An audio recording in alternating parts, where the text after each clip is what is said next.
Assalamualaikum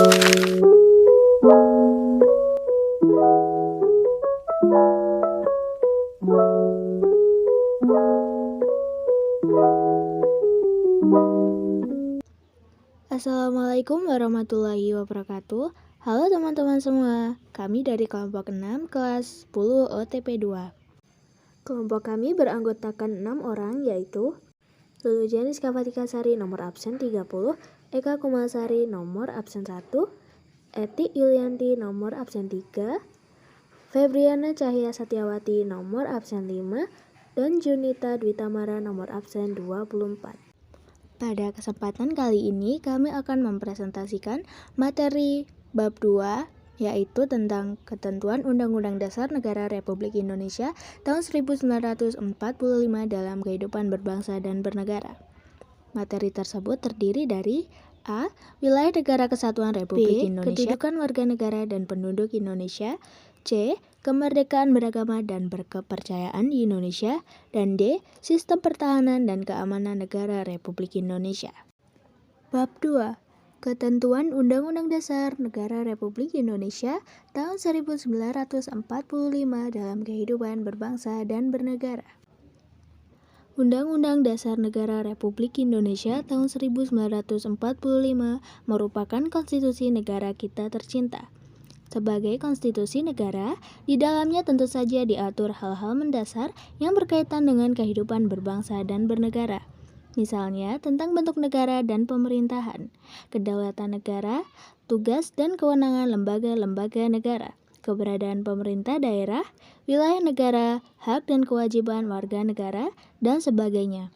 Dengan kata lain, Undang-Undang Dasar Negara Republik Indonesia tahun 1945 menggambarkan karakteristik negara kita yang membedakannya dari negara lain. 1. Menjelajahi wilayah NRI. Indonesia dikenal sebagai negara kepulauan. Hal ini disebabkan karena Indonesia memiliki 17.504 pulau besar dan kecil sekitar 6.000. Kesatuan wilayah tersebut mencakup 1. Kesatuan politik, 2. Kesatuan hukum, 3. Kesatuan sosial budaya, 4. Kesatuan pertahanan dan keamanan. Deklarasi Juanda pada tanggal 13 Desember 1957 menyatakan bahwa Laut Indonesia adalah termasuk laut sekitar, di antara dan di dalam kepulauan Indonesia menjadi satu. Wilayah NKRI. Laut bukan lagi sebagai pemisah, tetapi sebagai pemersatu bangsa Indonesia. Prinsip ini ditegaskan melalui peraturan pemerintah pengganti UU atau Perpu nomor 4 tahun 1982 yang ditandatangani pada tahun 1982. Wilayah laut Indonesia terbagi 3 zona, yaitu laut teritorial. Batas laut teritorial ialah garis kayal yang berjarak 12 mil laut dari garis dasar ke arah laut lepas. 2. Landas kontinen. Landas kontinen ialah dasar laut yang secara geologis maupun morfologis merupakan lanjutan dari sebuah kontinen dalam kurung benua. Kedalaman lautnya kurang dari 150 meter. 3. Batas landas kontinen tersebut diukur dari garis datar yaitu 200 mil laut. Zona ekonomi eksklusif dalam kurung ZEE. Ekonomi eksklusif adalah jalur laut selebar 200 mil laut ke arah laut terbuka dari ukuran garis dasar. Pengumuman tentang zona laut eksklusif Indonesia dikeluarkan oleh pemerintah Indonesia tanggal 21 Maret 1980. Batas wilayah negara Indonesia. Sebelah utara Indonesia berbatasan langsung dengan Malaysia bagian timur, tepatnya sebelah utara Pulau Kalimantan. Wilayah laut Indonesia Wilayah Laut Indonesia sebelah utara berbatasan langsung dengan 5 laut negara, yaitu Malaysia, Singapura, Thailand, Vietnam, dan Filipina. Sebelah barat Indonesia berbatasan langsung dengan Samudra Hindia dan perairan negara India. 2 pulau yang menandai perbatasan Indonesia-India adalah Pulau Ronde di Aceh dan Pulau Nicobar di India. 3. Sebelah timur Wilayah timur Indonesia berbatasan langsung dengan daratan Papua Nugini dan perairan Samudra Pasifik. 4. Sebelah selatan Indonesia sebelah selatan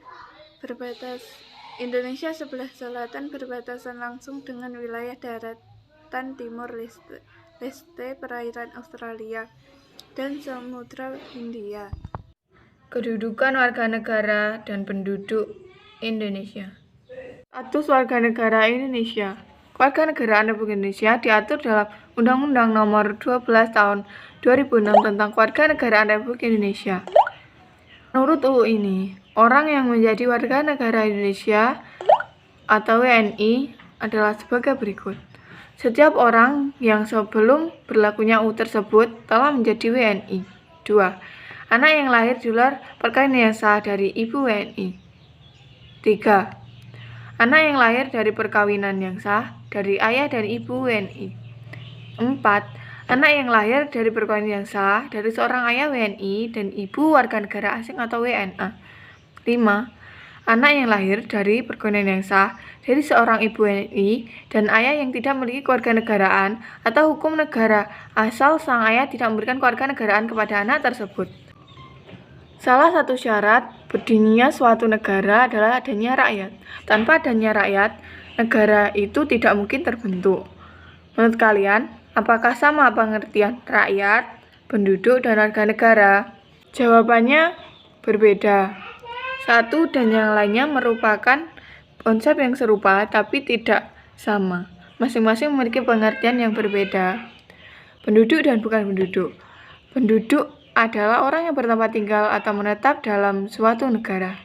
Sedangkan yang bukan penduduk adalah orang yang berada di suatu wilayah suatu negara dan tidak bertujuan tinggal atau menetap di wilayah negara tersebut. Warga negara dan bukan warga negara. Warga negara ialah orang yang secara hukum merupakan anggota dari suatu negara. Sedangkan bukan warga negara disebut orang asing atau warga negara asing. Rakyat sebagai penghuni negara mempunyai peranan penting dalam merencanakan, mengelola, dan mewujudkan tujuan negara. Keberadaan rakyat yang menjadi penduduk maupun warga negara secara konstitusional tercantum dalam pasal 26 Undang-Undang Dasar Negara Republik Indonesia tahun 1945 sebagai berikut. 1. Warga negara ialah orang-orang bangsa Indonesia asli dan orang bangsa lain yang disahkan dengan undang-undang sebagai warga negara. 2. Penduduk ialah warga negara Indonesia dan orang asing yang bertempat tinggal di Indonesia. 3. Hal-hal mengenai warga negara dan penduduk diatur dalam undang-undang. Dari uraian di atas, timbul suatu pertanyaan. Apakah setiap penduduk adalah warga negara Indonesia? Jawabannya tentu saja tidak. Istilah penduduk lebih luas cakupannya daripada warga negara Indonesia. Pasal 26 ayat 2 UUD Negara Republik Indonesia tahun 1945 menegaskan bahwa penduduk ialah warga negara Indonesia dan orang asing yang bertempat tinggal di Indonesia. Dengan demikian, di Indonesia semua orang yang tinggal di Indonesia termasuk orang asing pun adalah penduduk Indonesia. Asas-asas kewarganegaraan Indonesia. Asas kewarganegaraan ialah dasar berpikir dalam menentukan masuk tidaknya seorang dalam golongan warga negara dari suatu negara tertentu. Pada umumnya, asas dalam menentukan kewarganegaraan dibedakan menjadi dua sebagai berikut. Asas ius sanguinis atau asas keturunan, yaitu kewarganegaraan seorang ditentukan berdasarkan pada keturunan orang yang bersangkutan. Misalnya, seorang dilahirkan di negara A, sedangkan orang tuanya berkewarganegaraan negara B, maka ia adalah warga negara B. Jadi berdasarkan asas ini, kewarganegaraan anak selalu mengikuti kewarganegaraan orang tuanya tanpa memperhatikan di mana anak itu lahir. 2. Asas ius soli atau asas kedaerahan atau tempat kelahiran, yaitu kewarganegaraan seorang ditentukan berdasarkan tempat kelahirannya. Misal, seorang dilahirkan di negara B, sedangkan orang tuanya berkewarganegaraan negara A, maka ialah adalah warga negara B. Jadi menurut asas ini, kewarganegaraan seseorang tidak berpengaruh dalam kewarganegaraan orang tuanya, karena yang menjadi patokan adalah tempat kelahirannya. Adanya perbedaan dalam menentukan kewarganegaraan di beberapa negara, baik yang menerapkan asas ius soli maupun ius sanguinis, dapat menimbulkan dua kemungkinan status kewarganegaraan seorang penduduk. A. Apatrid, yaitu adanya seorang penduduk yang sama sekali tidak mempunyai kewarganegaraan. B. Bipatrid, yaitu adanya seorang penduduk yang mempunyai dua macam kewarganegaraan sekaligus, atau kewarganegaraan rangkap. Dalam menentukan status kewarganegaraan seseorang, pemerintah suatu negara lazim menggunakan dua stem cell sebagai berikut. A. Stem cell aktif, yaitu seorang yang harus memiliki tindakan hukum tertentu secara aktif untuk menjadi warga negara atau naturalisasi biasa. Stem cell pasif, yaitu seorang dengan sendirinya dianggap menjadi warga negara tanpa melakukan suatu tindakan hukum tertentu atau naturalisasi istimewa. Berkaitan dengan kedua stem cell tadi, seorang warga negara dalam suatu negara pada dasarnya mempunyai hal-hal sebagai berikut. Hak opsi, yaitu hak untuk memilih suatu kewarganegaraan di dalam stem cell aktif. Hak repudiasi, yaitu hak untuk menolak suatu kewarganegaraan stem cell pasif.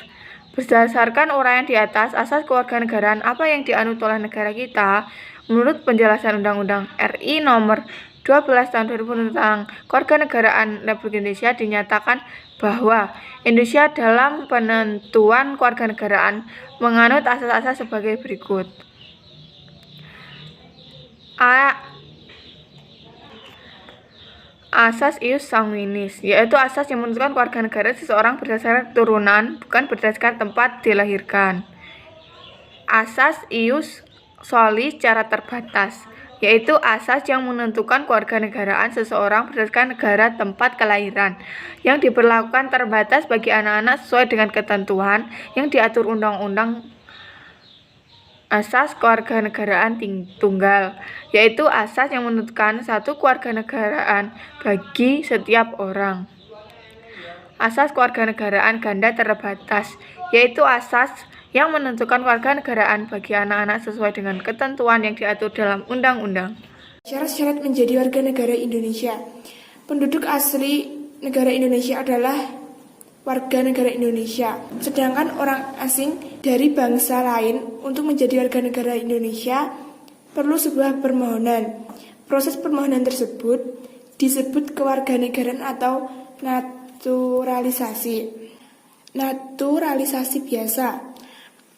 Orang dari bangsa asing yang biasa akan mengajukan permohonan kewarganegaraan yang melalui proses naturalisasi biasa harus memenuhi syarat sebagaimana yang ditentukan pada Pasal 9 Undang-Undang Dasar Negara Republik Indonesia Nomor 12 Tahun 2006 sebagai berikut. 1. Berusia 18 tahun atau sudah kawin.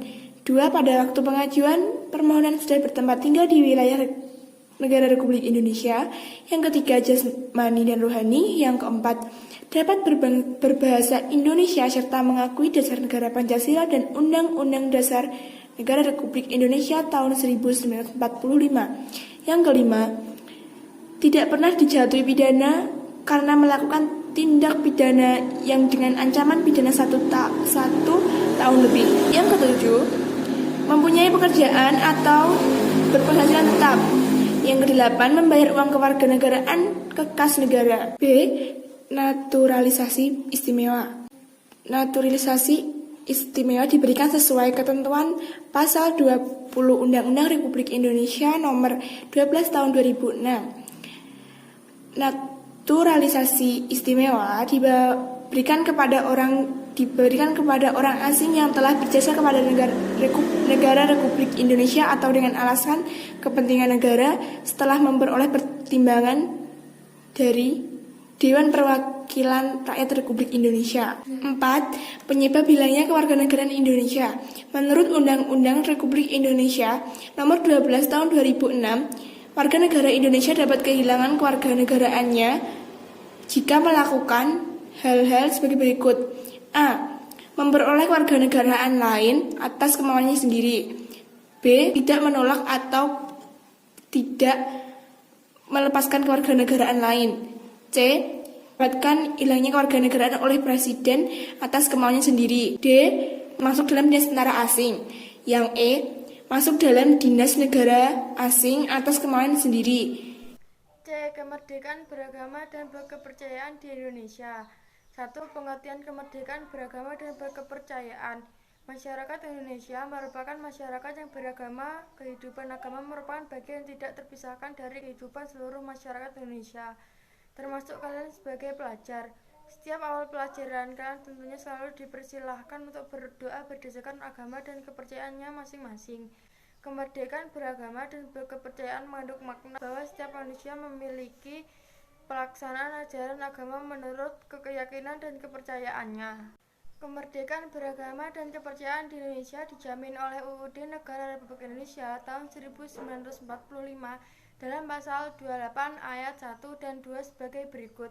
1. Setiap orang bebas memeluk agama dan beribadat menurut agamanya, memilih pendidikan dan pengajaran, memilih pekerjaan, memilih kewarganegaraan, memilih tempat tinggal di wilayah negara dan meninggalkannya, serta berhak kembali.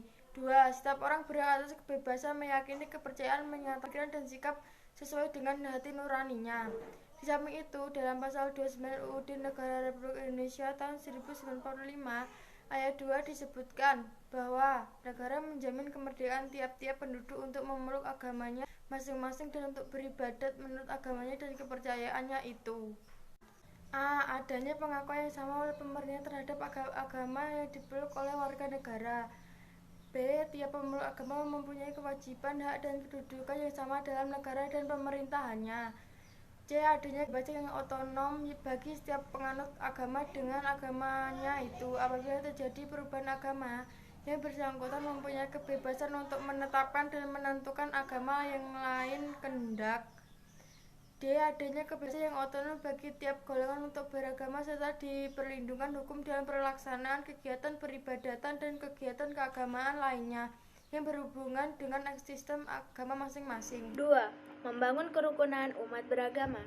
Kemerdekaan beragama di Indonesia menyebabkan Indonesia mempunyai agama yang beraneka ragam. Kita ambil saja contoh di sekolah kita. Mungkin saja warga sekolahnya dari guru dan siswa menganut agama dan keyakinan yang berbeda. Atau mungkin saja kalian mempunyai tetangga yang tidak seagama dengan kalian. Semua itu merupakan hal yang wajar.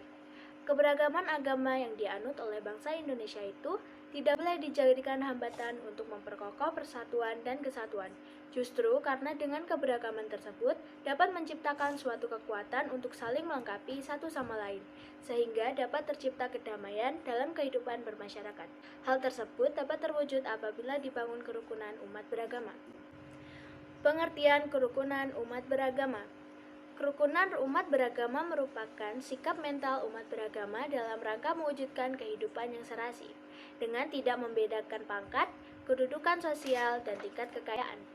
Kerukunan umat beragama bertujuan untuk membina dan menjaga hubungan baik dalam pergaulan antara warga yang seagama maupun yang berlainan agama. Apa saja bentuk kerukunan umat beragama itu? Di negara kita mengenal konsep trik kerukunan umat beragama, yaitu kerukunan internal umat seagama, kerukunan antar umat berbeda agama, dan kerukunan antar umat beragama dengan pemerintah. Pertama adalah kerukunan internal umat seagama. Kerukunan antar umat seagama berarti adanya kesepahaman dan kesatuan untuk melakukan amalan dan ajaran agama yang dipeluk dengan menghormati adanya perbedaan yang masih bisa ditolerir. Dengan kata lain, sesama umat seagama tidak diperkenankan untuk saling bermusuhan, saling menghina, dan saling menjatuhkan. Tetapi seharusnya harus mengembangkan sikap saling menghargai, menghormati, dan toleransi apabila terdapat perbedaan, asalkan perbedaan tersebut tidak menyimpang dari ajaran agama yang dianut. Yang kedua adalah kerukunan antar umat berbeda agama. Kerukunan antar umat berbeda agama adalah salah satu cara atau sarana untuk mempersatukan dan mempererat hubungan antara orang-orang yang tidak seagama dalam proses pergaulan di masyarakat. Tetapi bukan ditujukan untuk mencampur adukan ajaran agama. Hal ini perlu dilakukan untuk menghindari terbentuknya fanatisme ekstrim yang membahayakan keamanan dan ketertiban umum. Bentuk nyata yang bisa dilakukan adalah dengan adanya dialog antar umat beragama yang di dalamnya bukan membahas perbedaan, tetapi membahas tentang kerukunan dan perdamaian hidup dalam masyarakat. Intinya adalah bahwa masing-masing agama mengajarkan manusia untuk hidup dalam kedamaian dan ketentraman. Dan yang ketiga adalah kerukunan umat beragama dengan pemerintah. Kerukunan umat beragama dengan pemerintah maksudnya adalah dalam hidup beragama, masyarakat tidak lepas dari adanya aturan pemerintah yang mengatur kehidupan bermasyarakat. Masyarakat tidak boleh hanya mematuhi aturan dalam agama yang dianutnya saja, tetapi juga harus mematuhi hukum yang berlaku di Indonesia.